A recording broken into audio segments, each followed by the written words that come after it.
Prima della spagnola c'era stata un'altra epidemia che non ricordo di che cosa fosse. Si stava chiusi a casa molto.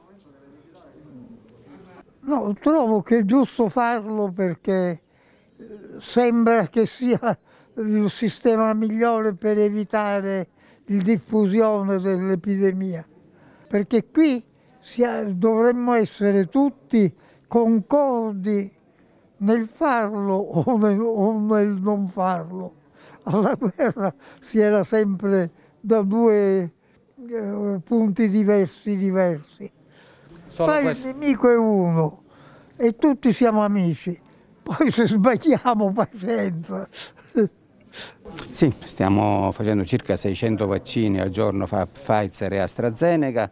Certo, la soddisfazione di vedere un signore a questa età di 105 anni, ma soprattutto con una lucidità, che ha accettato di fare il vaccino in maniera consapevole, certo è un buon viatico per una categoria che ha pagato un prezzo veramente elevato in questa pandemia.